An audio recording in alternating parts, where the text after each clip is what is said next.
So we're in Knutsford at the moment, and the entrance, or one of the entrances, should be to the left down here somewhere, I believe.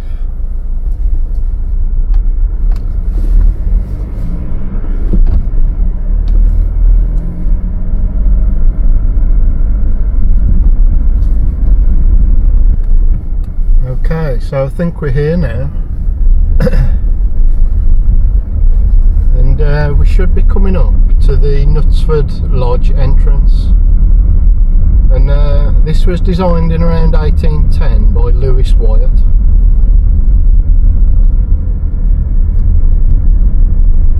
And you can see this is in a neoclassical style with Doric columns. And there should be a little booth to pay to enter the parkland here.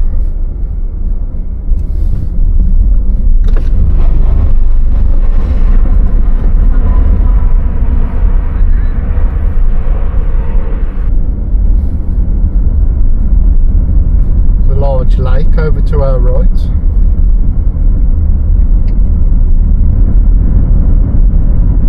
A lovely bit of parkland.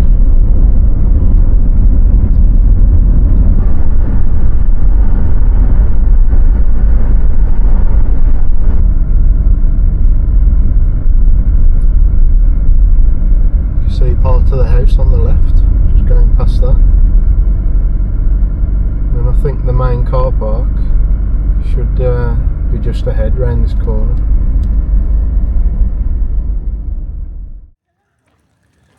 So when you first get here at Tatton Park, you'll arrive in the stable yard at first. As you can see, they've got a little fun fair ride here as well. So yeah, this obviously would have been the old stables where they looked after the horses and stuff like that. And there probably would have been a few rooms for, you know, metalwork and stuff like that, I would have thought.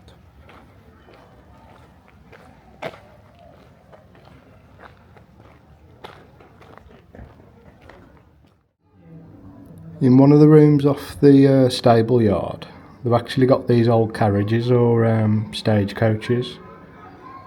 And this one's called the State Coach, and this dates back to around 1840. And this was actually used at the coronation of King George V in 1911.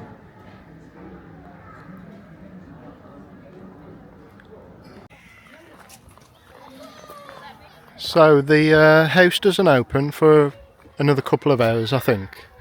So first of all, I'm going to have a look around the gardens and grounds a little bit and see what's going on. So first of all, not far from when you first come through the entrance, this is the walled kitchen garden, and as you can see, there's a glass house here, and there's various glass houses in this area, and sort of an orchard here growing fruits and stuff. And we've got the robotic mower there.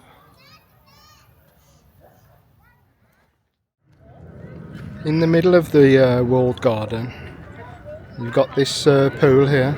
Currently hasn't got any water in it, but I think these were known as dipping pools, so that you could come here and dip your bucket in and fill it with water to feed your trees and stuff and your plants. And if we look at this, one of the walls of this walled kitchen garden, on the top you can see that there's some urns running along the top, and quite cleverly, they're not actually urns for planting things.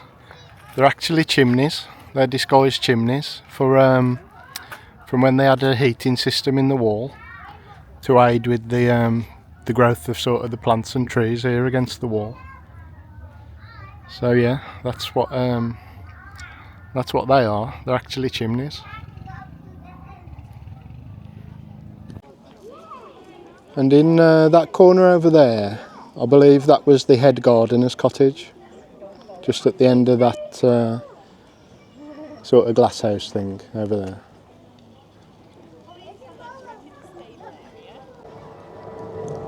And I think they open this for drinks and refreshments sometimes.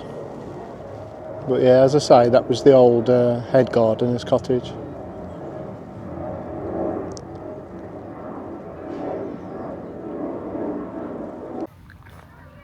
As you can see, as we continue around the walled garden, there's more conservatories and glass houses.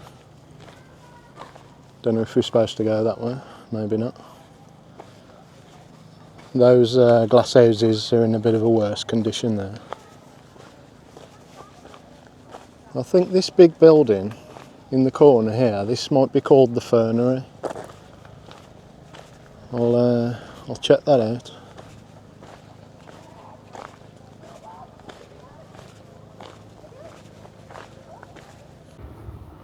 As you can see, they got plenty of apples growing in this orchard.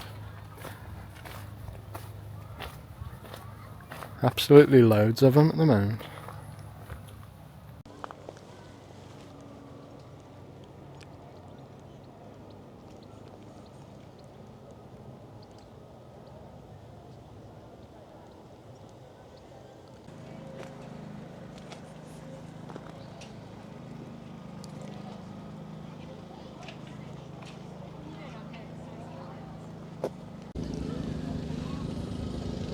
And then we leave the walled kitchen garden and go towards the actual gardens.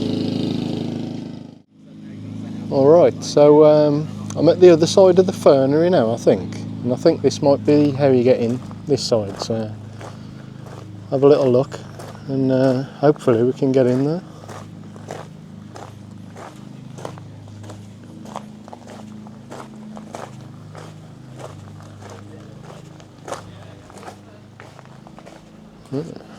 Looking promising.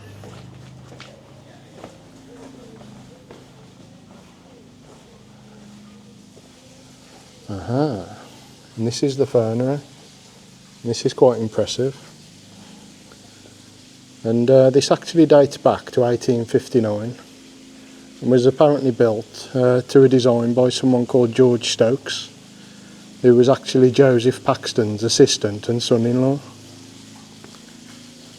And this is just to the west of the conservatory. And this was built to house tree ferns from New Zealand. And it's grade 2 star listed.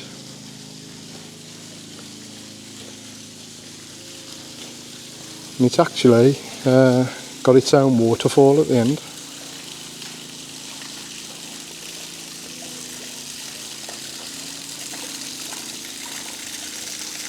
This is quite an impressive building, really.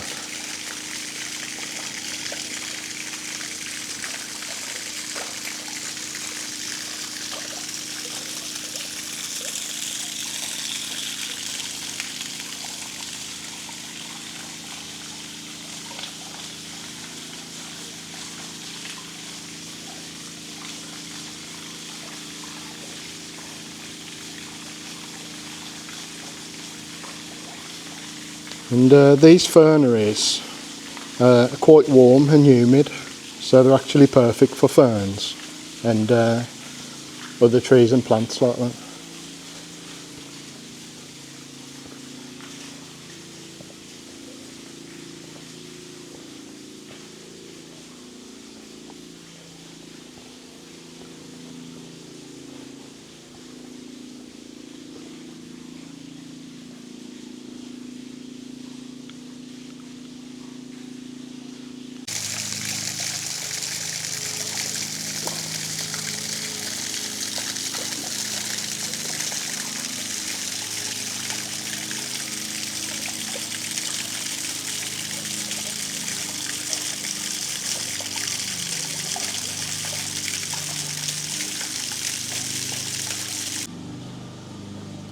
So we're leaving the fernery now. It's actually quite noisy here today. They've got people cutting the grass, and it also seems to be near an airport. So you've constantly got aeroplanes taking off and stuff. So I've had to put my lavalier mic on to drown out a bit of the outside sound.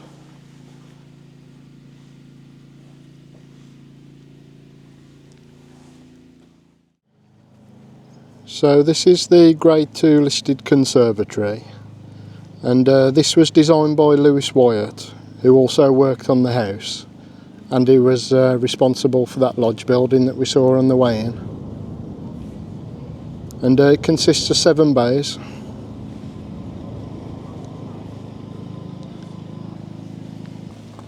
Let's have a look around this side of the conservatory, and we'll pop inside in a second as well.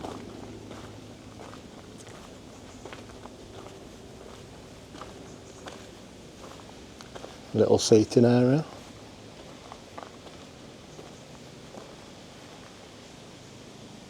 And this is made of sandstone, by the way.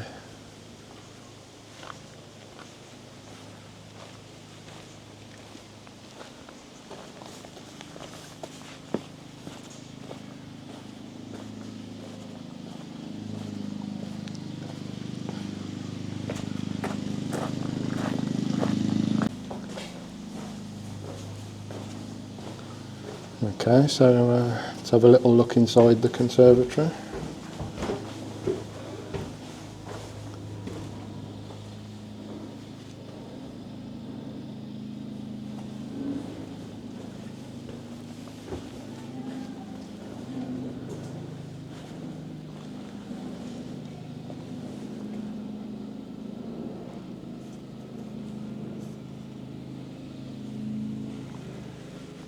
And it was the Egerton family who owned Tatton Park.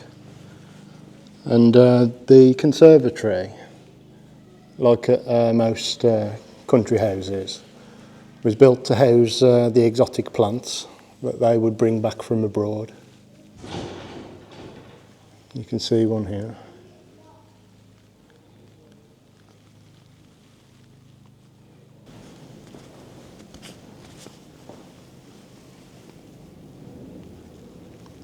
And this is the wall against the back of the conservatory.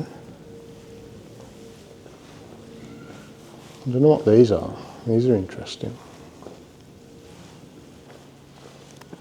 Let me know if you actually know what these are.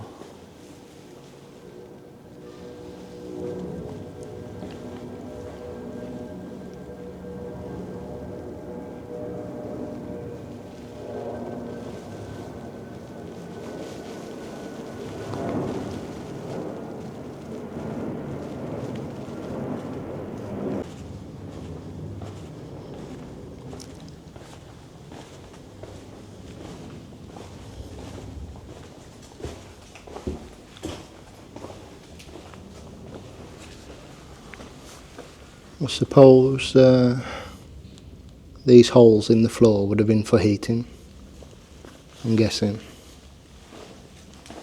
Underfloor heating, if you will. And the grates.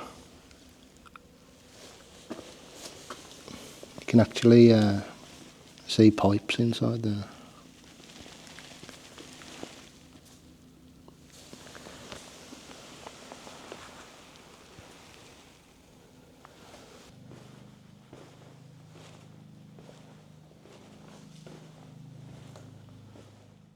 There goes an aeroplane.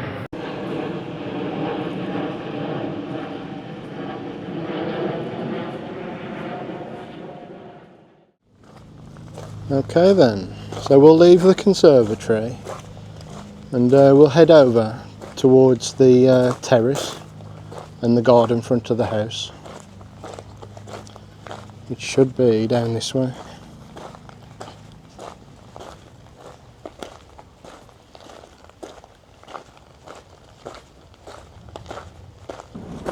So that's sort of the terrace area in front of us, and now the house comes into view, or the garden front of the house I should say.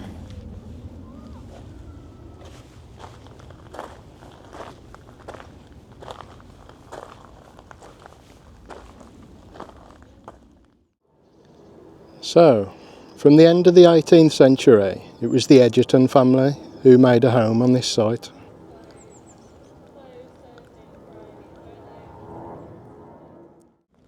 An earlier house here was extensively remodelled in the neoclassical style between 1780 and 1813 by the architects Samuel Wyatt and his nephew Lewis Wyatt.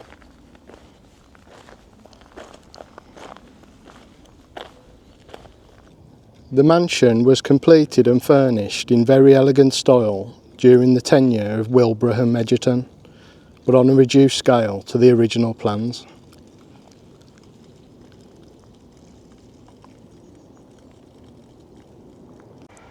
Lewis Wyatt, the nephew of Samuel Wyatt, designed many of the present interiors, and Wilbraham Egerton was responsible for the purchase of many of the fine paintings and artefacts within the collection.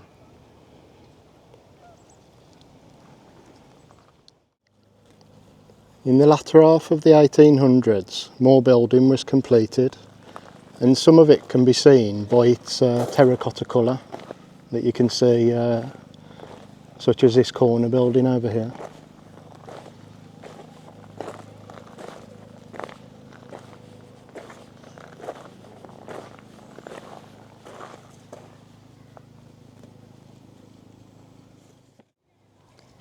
In 1884, Tatton became one of the first houses outside London to install an electrical system which was powered by a plant on the estate.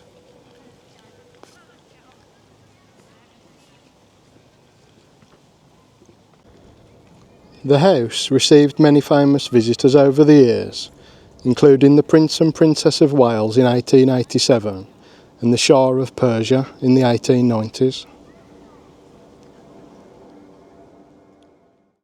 During World War II, Tatton Park became the training centre for No. 1 Parachute School.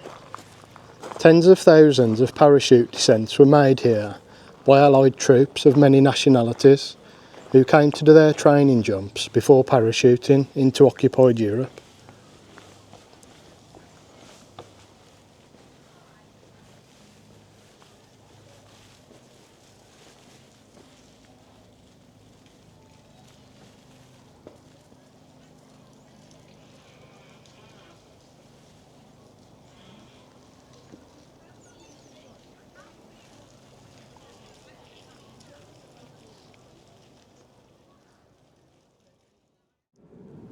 Upon his death in 1958, Maurice, the last Lord Egerton, bequeathed the mansion and gardens to the National Trust for the enjoyment of local people and the nation.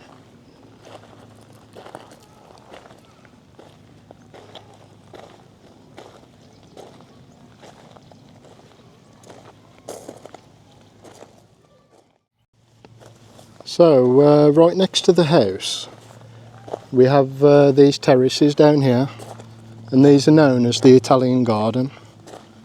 So we'll have a look at these now. These are quite impressive actually. There's sort of a similar terrace looking out onto parkland like this at Harewood House in Yorkshire, which I would say is a bit more impressive than this, but this is actually really good.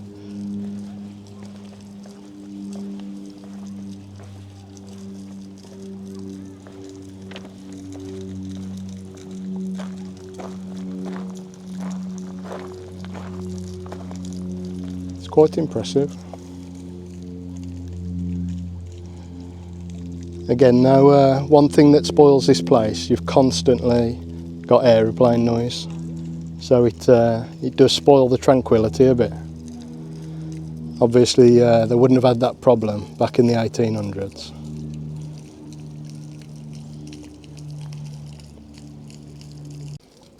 And this Italian garden is Grade 2 listed, and it was designed by Joseph Paxton and laid out by Edward Milner in 1847. Now, of course, Paxton was the man who designed the Crystal Palace for the Great Exhibition of 1851.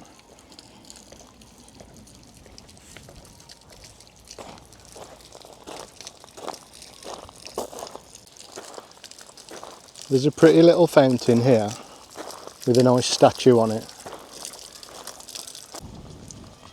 Now, they call this the Neptune fountain, but it's actually quite confusing really, because when I was looking at this and doing the research, I thought this doesn't look like Neptune. This looks like a Triton, and actually when you look up close you can tell that it is actually a Triton. And you can tell this because it's actually got a fishtail instead of feet, and also it's holding a shell up to its mouth. And Tritons are usually in this form, so yeah, that should be the Triton fountain really.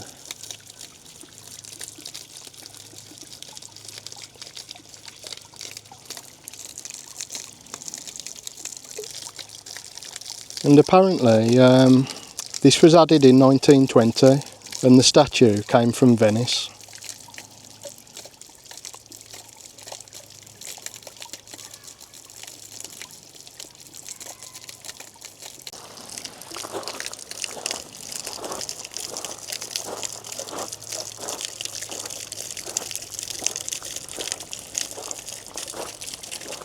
And unusually, actually, you can actually see the pipework around the back leading up to where the water spurts out.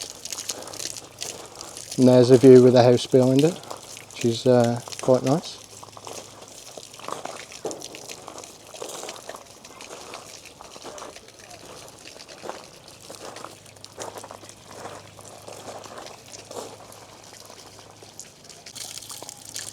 And you can see the wiggly pipework going up the back there.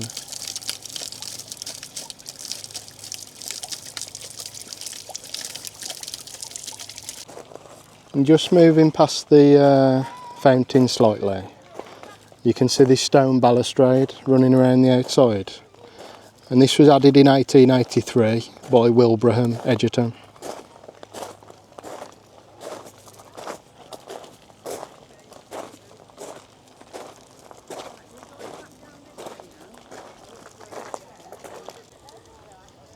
And then we have these flower beds or parterres at either side on the terrace.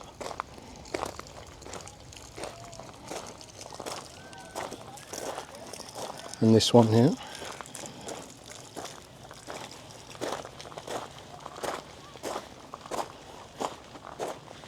And the view is actually better at the top of the terrace.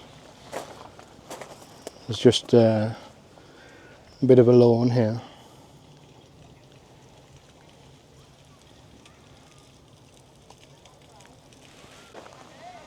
And if we leave the bottom part of the terrace, there should be sort of a secret little pool down past these woods down here, I think.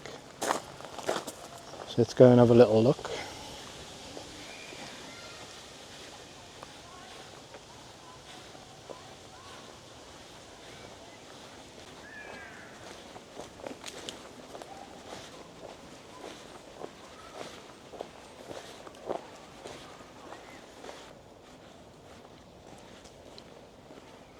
Aha, here it is, the Mercury pool. They've had to rope this off in case you fall in. And in the centre there, there's a statue of Mercury.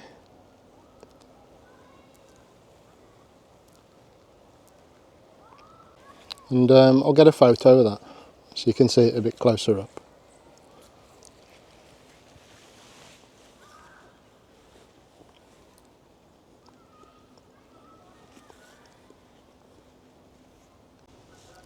And it can be said that Mercury is one of the more naughty Roman gods, as he represents luck, trickery, financial gain, thievery, and also serves as the guide of souls to the underworld.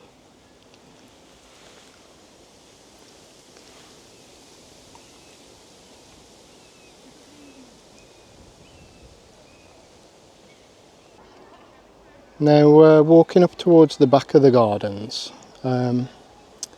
we can see one side of what's known as the Japanese garden, which I will go round to shortly and have a look a bit closer from the other side.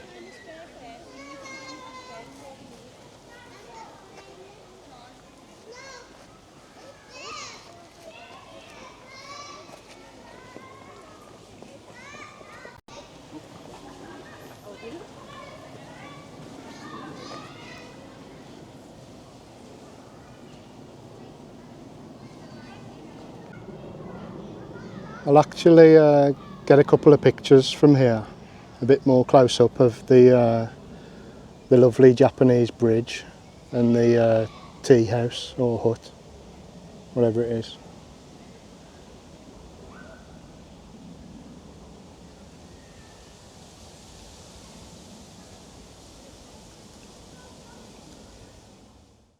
And this walk up past that little view we've just had is called the Broad Walk, and that continues right down to the back of the pleasure gardens and leads up to something called the Karadzic Monument at the end up there.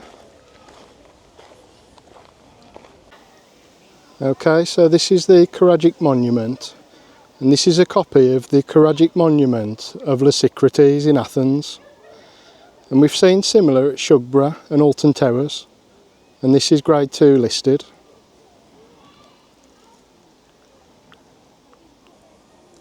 And this was placed here between 1830 and 1834 by William Cole to commemorate Wilbraham Egerton's Grand Tour of Europe.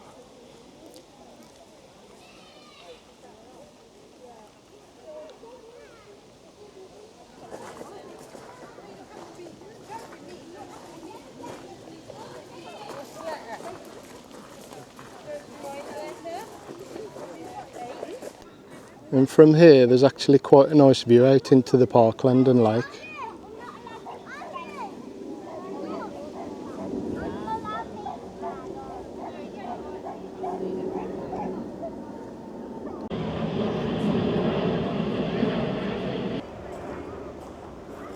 And also from here, if we have a look down here, we can see the ha-ha separating the parkland from the pleasure gardens.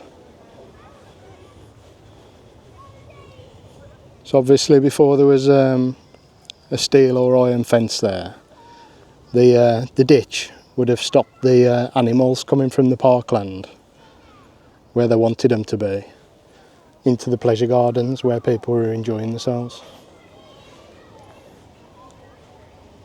And you can see how it continues around the corner here.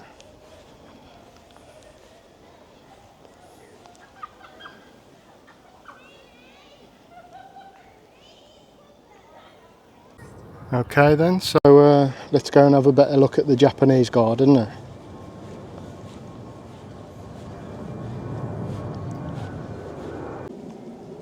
Okay, so this is the Japanese garden, and this was constructed in the 1910s, and people were actually recruited from Japan to work on this area.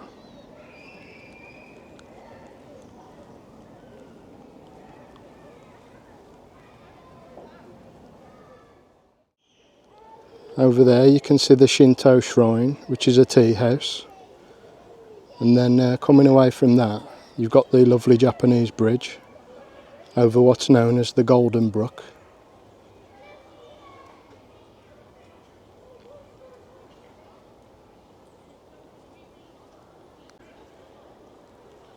And apparently the Shinto shrine over there was actually imported from Japan.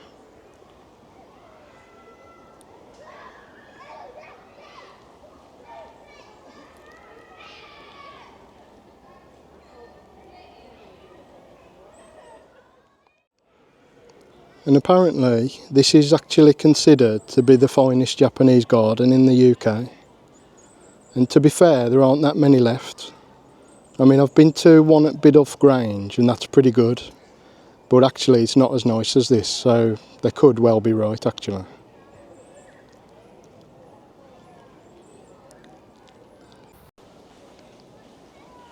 We're going to actually go and have a look inside the Japanese garden now, a bit closer up.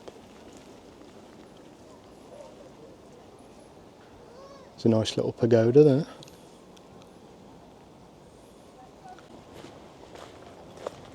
This is the entrance here, I think.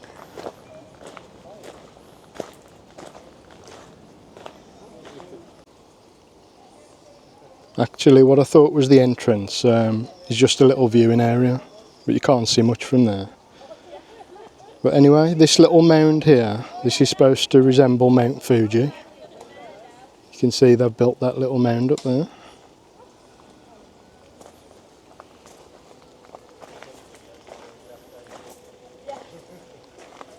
I'm sure I came many years ago and you could actually have a little wander through there, but it doesn't look like it now.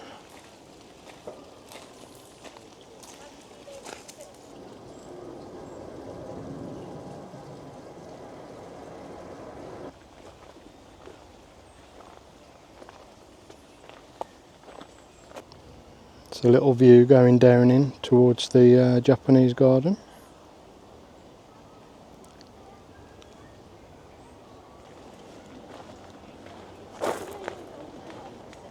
So it is actually all this area here, but you can't get that close to it now.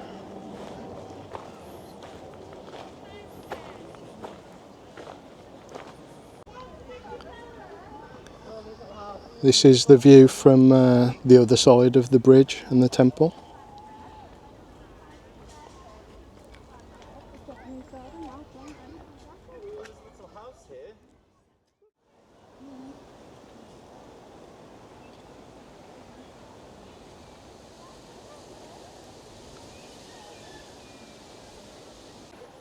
And a bit further down from the Japanese garden, we've got these giant rhubarb, and these are absolutely massive.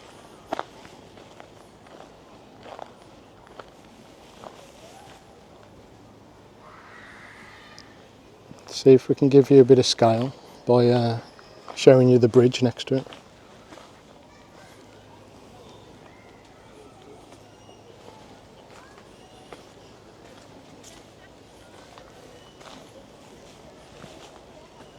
There's the rhubarb. There's a bridge next to it.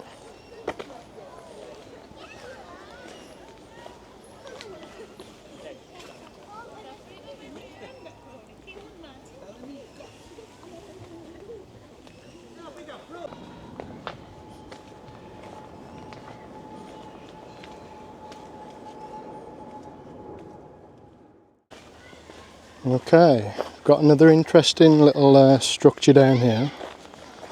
And this is called the African hut. And this is a sort of round thatched structure. Maurice Egerton, 4th Baron Egerton, built the African hut to the east of the Broadwalk as a reminder of his visits to Africa in the first half of the 20th century.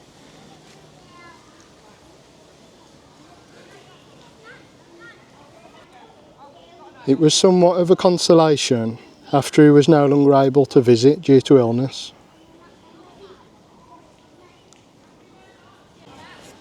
Let's have a closer look inside. You'd think this has probably been restored somewhat over the years.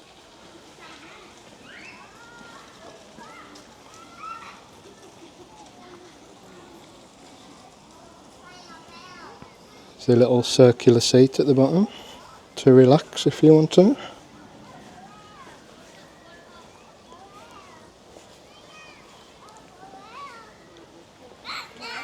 Like I say, that looks out onto the Broadwalk out there.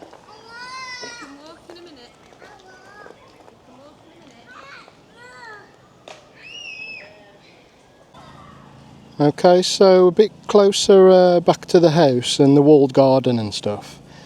This general area here, I believe, is called Charlotte's Garden. And there's a few sort of structures in here, like a pergola and this fountain here. And I think there's a sort of a garden seat in the distance as well.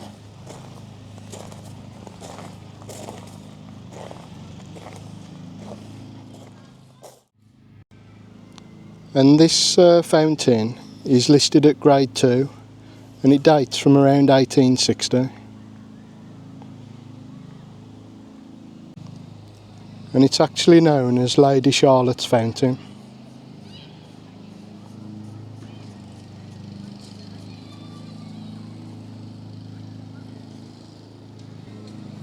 Presumably Lady Charlotte was a wife or daughter of one of the Lord Egertons, you'd assume anyway.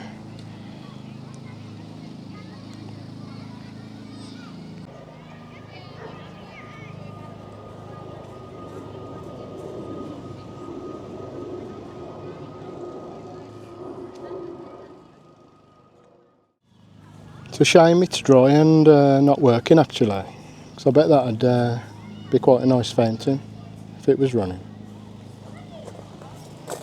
Okay, let's go and have a look at this garden seat over here if we can. So this garden seat dates back to around 1814, and this was apparently designed by Lewis Wyatt,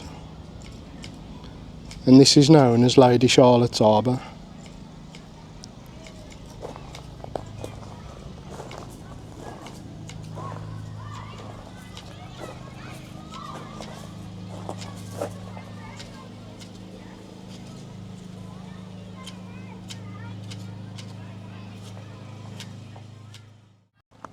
And as we move away from the arbour, you can see there's some nice topiary over here. There's a good view of it from this direction actually. You can just see it against the skyline there. There appears to be a bird of some kind at that end there.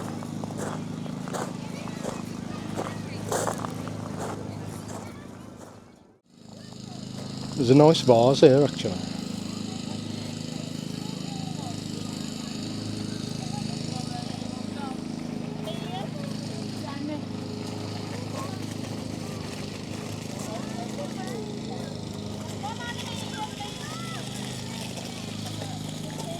You can see the faces on the corner there.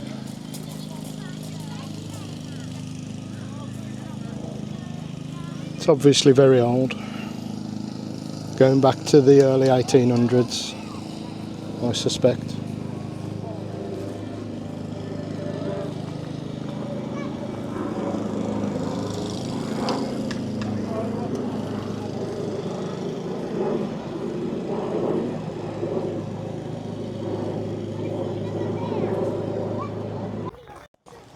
Alright, so this looks like a cool little garden area. This is apparently known as the Tower Garden, which you'd think is because of this large tower here. Probably won't be allowed to go up it these days for safety reasons.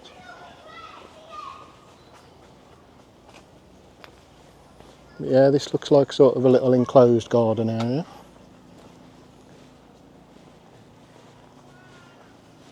A little building in front of us there.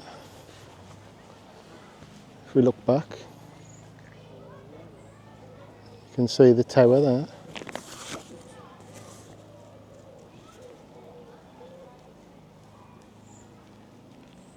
And apparently, I think this tower was here actually before they built this garden, and it was probably originally sort of a lookout tower to generally just to sort of assess the land, but also to look out for people stealing sheep and stuff like that.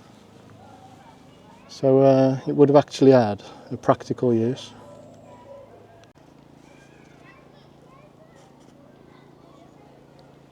As you can see, it's 2 stories high, and the top part is crenellated, and it probably dates back to the mid-18th century.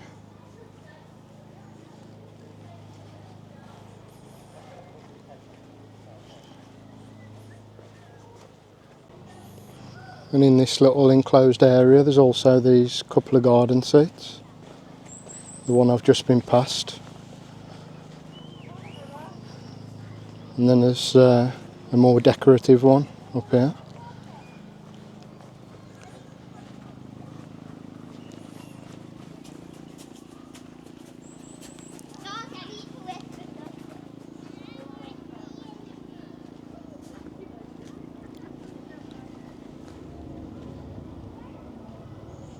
Then there's a well there, or a little dipping pond.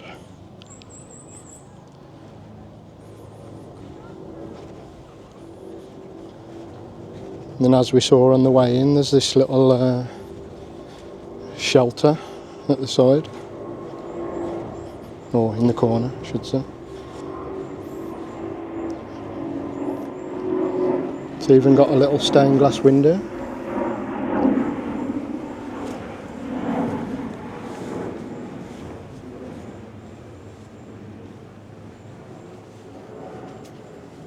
And something to hold water in the corner, I assume.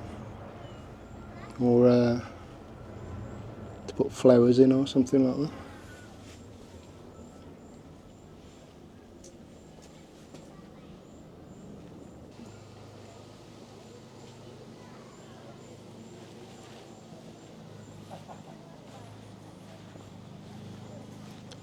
And then moving on, we'll be moving up into the rose garden next. And this was laid out in 1913 by Lord Egerton for his wife. And this contains a little pool for bathing.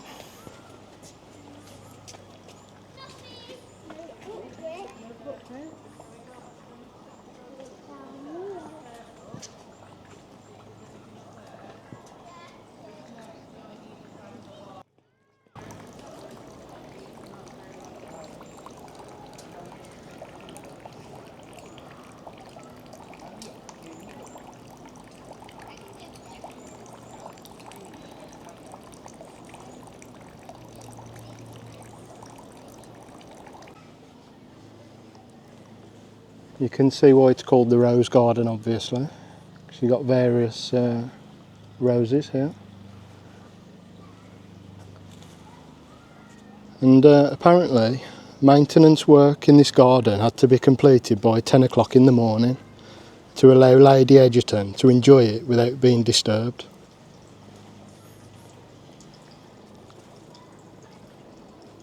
And there's the plunge pool again, the most impressive part of this little garden compartment.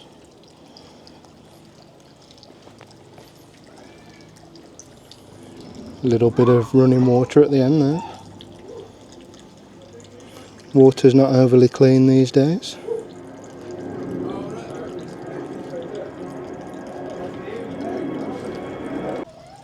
There's a statue of a lion at each side of the pool. This one appears to be sleeping.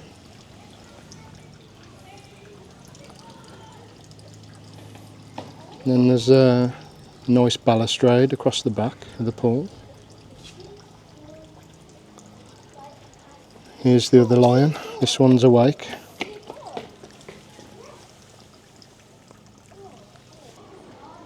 Then across the back there's sort of a colonnade.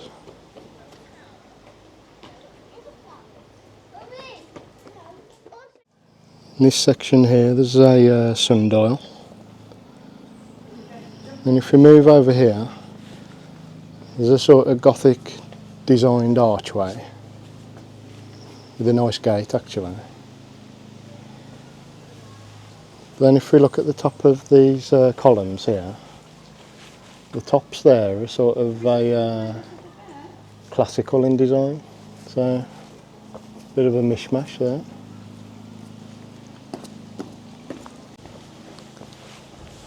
And now we'll exit the rose garden, and this goes through sort of a little tea house.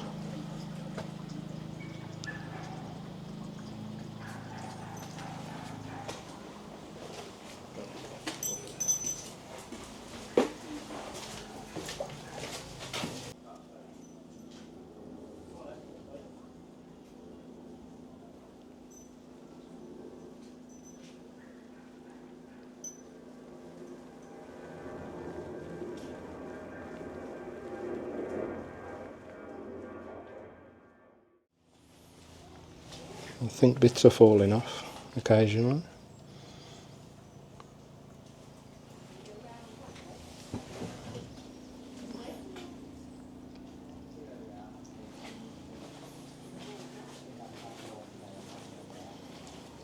And like I say, this leads into another kitchen garden. Not the one that we saw originally. This is an extra one.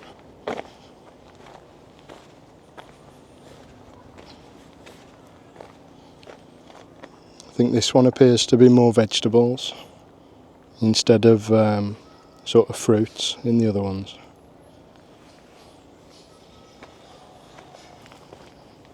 Although there are some apples here.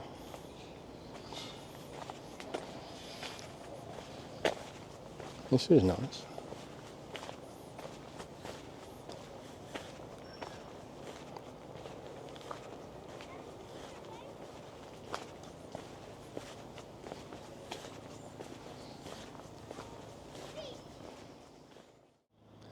and this was that tea house from the outside.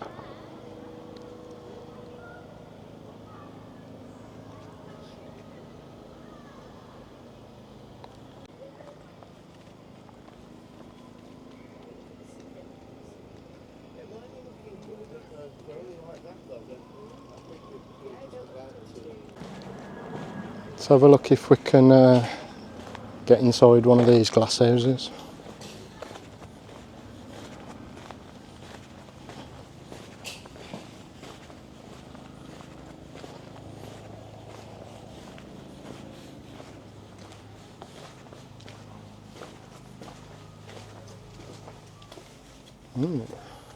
Can get in this one. As you can see, they're still growing stuff.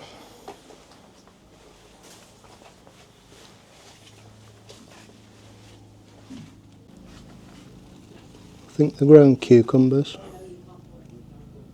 I think.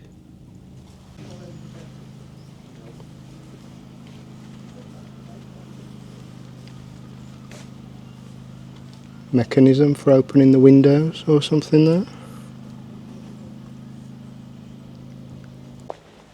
Okay then, I think it's time to have a look inside the house, hopefully, if we're allowed to film.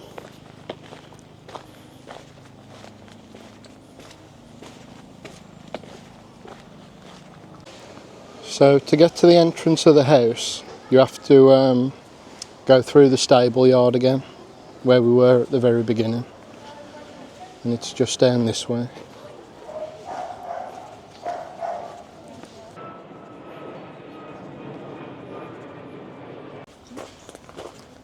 And the entrance is just here, I believe.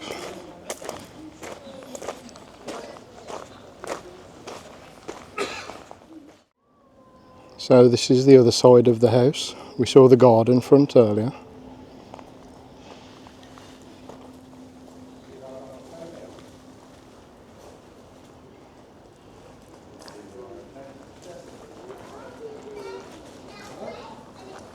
And as I mentioned earlier, the sort of terracotta coloured part there, that would have been a later addition in the second half of the 1800s. That bit's actually dated 1884, and I think that's the family entrance, they called that bit.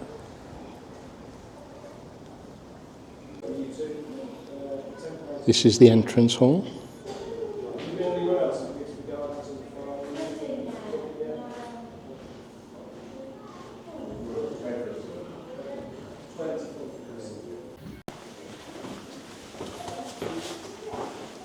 Here we go then.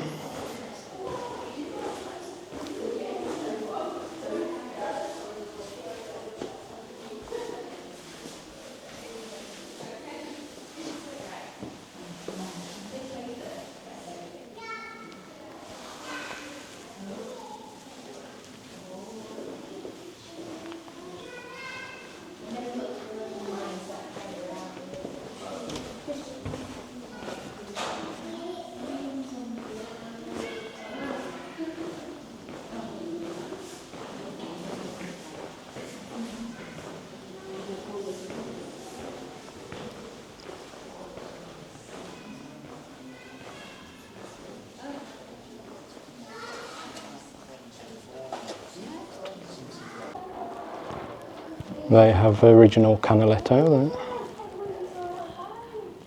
This is the drawing room.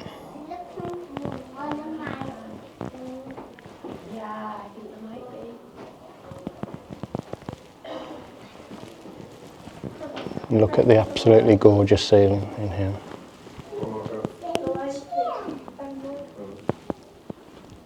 Mommy, go and see my friend.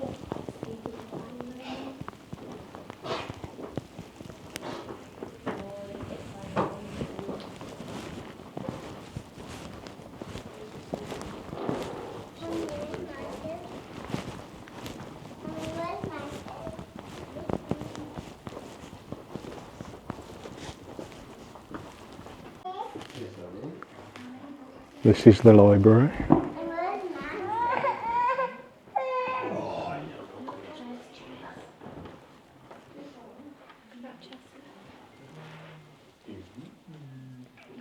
Okay.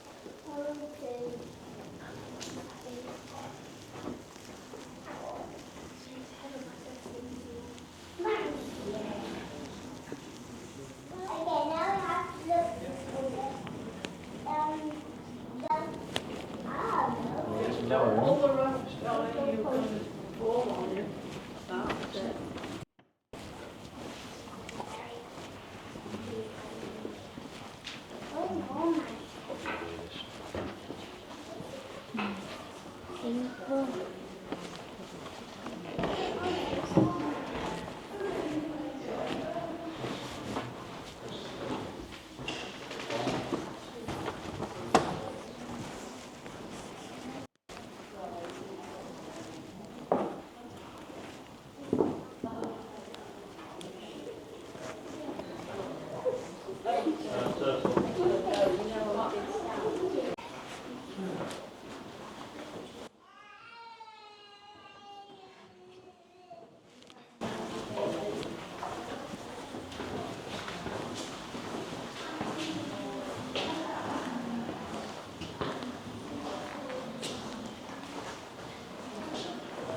This is the staircase hall.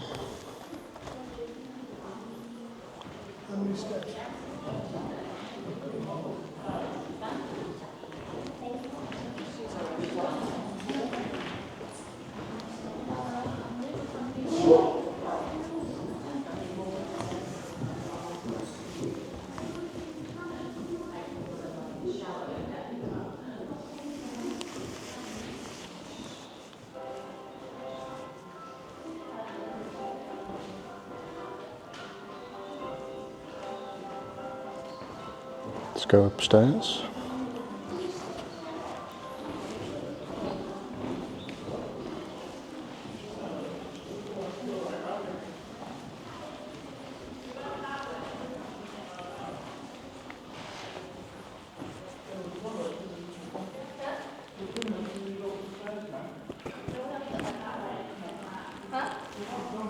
This place is pretty impressive.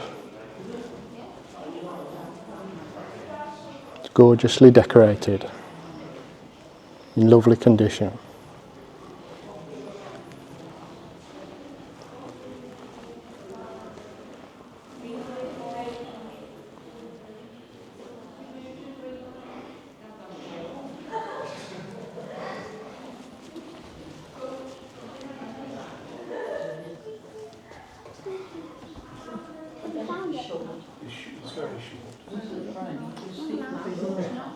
don't take those.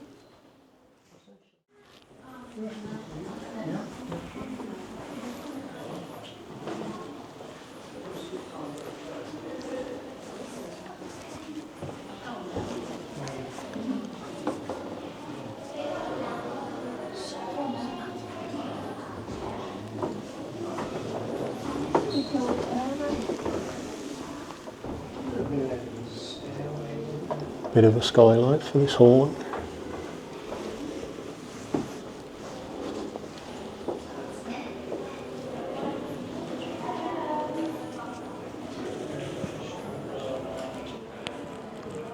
That's the staircase hall down there, where we just were.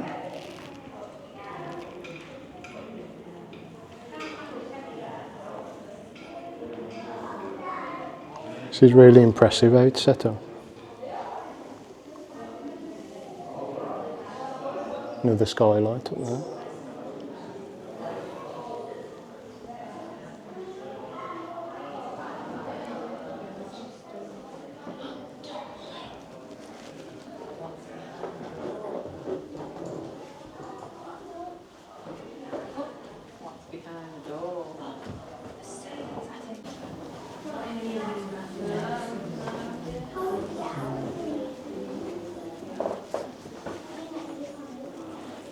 Bathroom.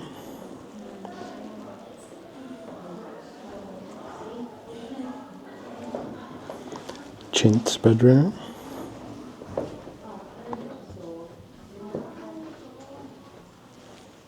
without a bed in it. Maybe this is the chintz bedroom actually.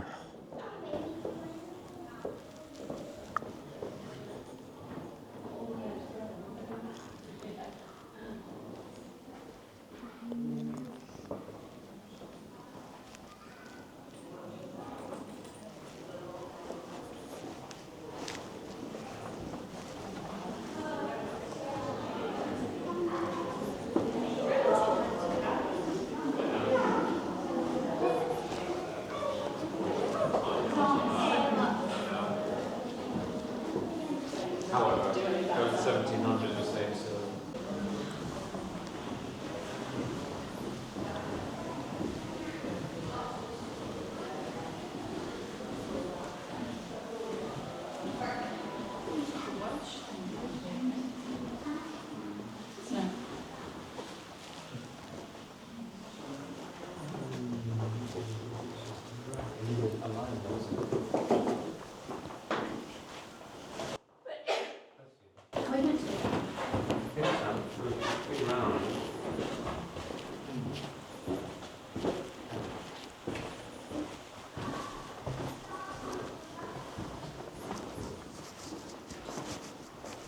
They definitely let you have a good look around here.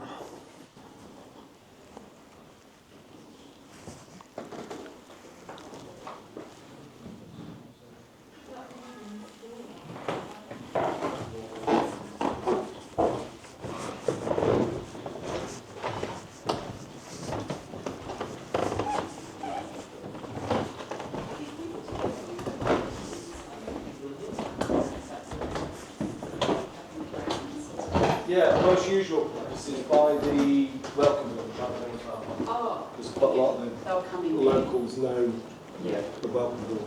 Yeah. Yeah, so no problem. So the taxi doesn't pay to come in. Yeah. This is servants' quarters we're going towards.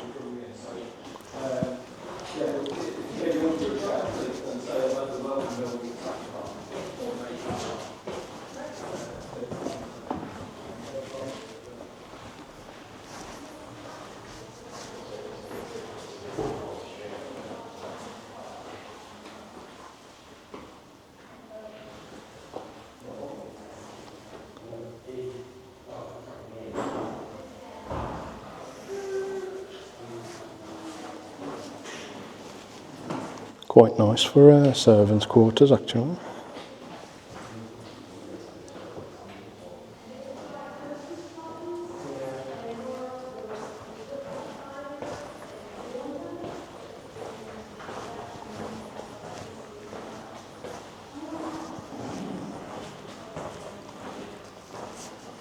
Here's the kitchen.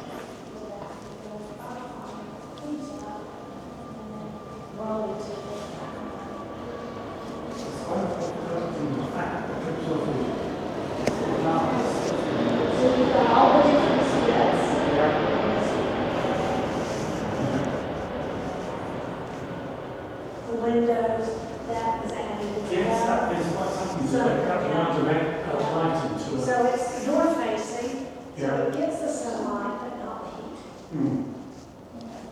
I mean, these rooms, because of these windows, they're used a lot in building, not necessarily as a kitchen. They'll disguise this and put things around it. And it's this window that they really love.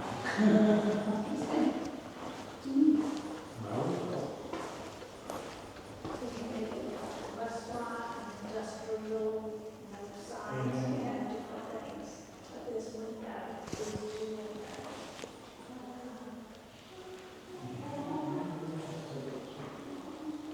so this is all firefight. Coal, Yeah. we go down the cellar. Here's all the moulds for jelly and stuff. There's a railway down there, the Yeah. turntable, Yeah. so lots and lots of coal. It would have gone outside, downstairs, so they could load it directly from the car onto the house.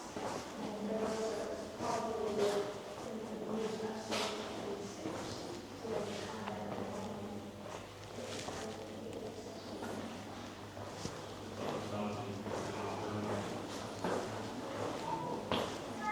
and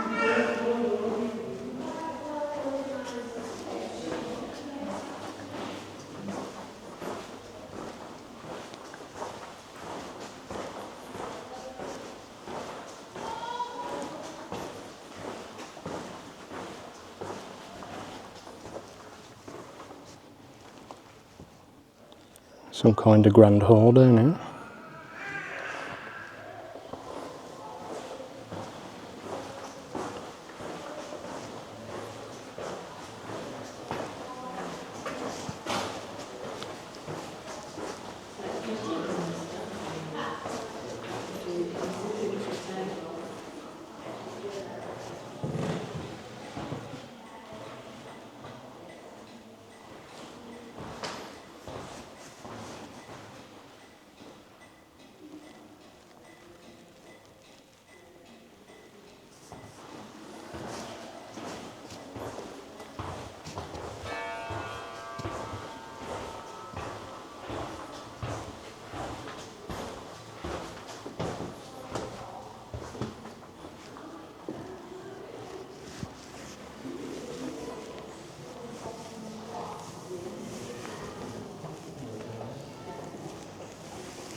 So on the floor here, this was an old little railway for transporting the coal around in little carts. And you can see the manufacturer here.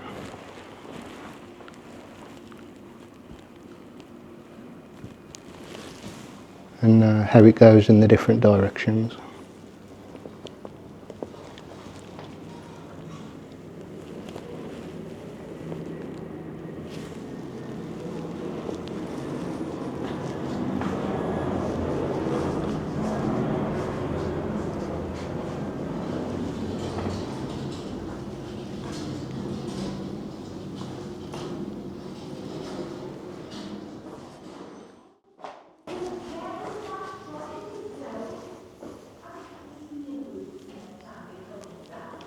Here's the ovens for baking bread.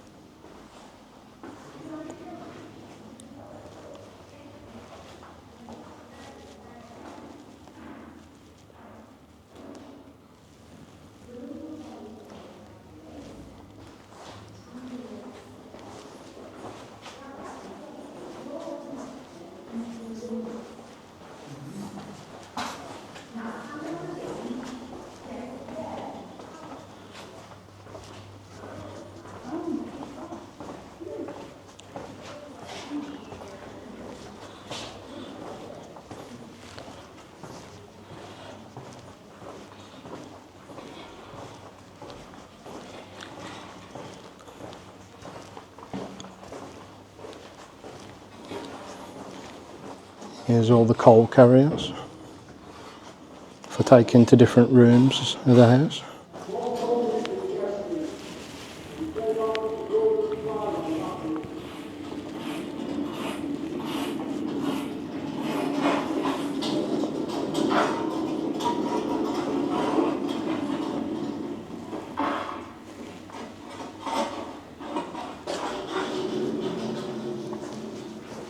Wine cellars.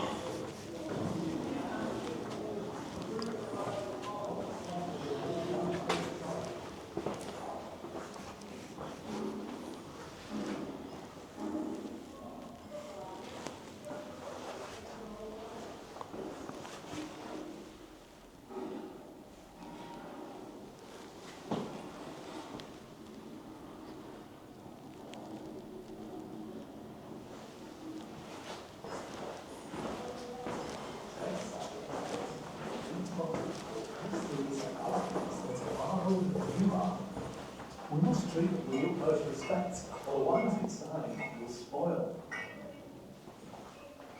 This is my domain. And one day it will be yours. No, oh, no.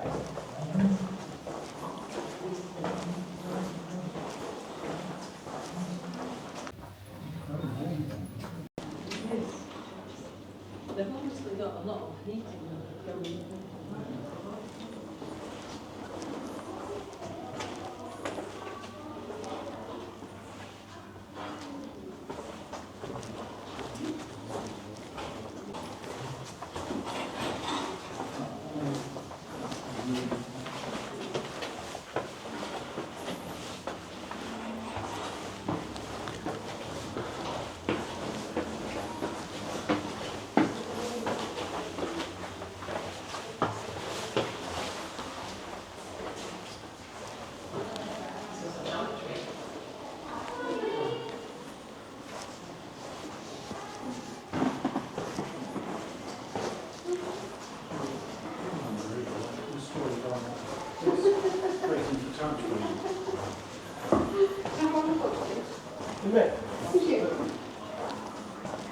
How much are they? £9.95, please. Well, why don't I? Do you want to I know, chocolate, I have a bus stop here.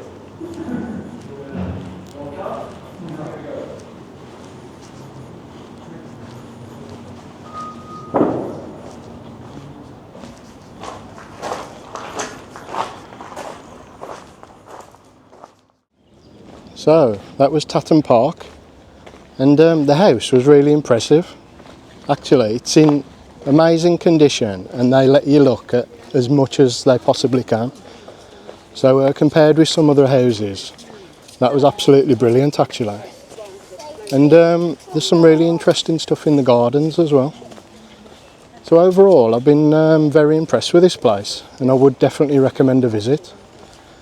I mean, you can see around the stable blocks, you can see all around the gardens. There's loads of parkland to go into if you want to. You can ride your bike. There's stuff for kids. There's absolutely everything.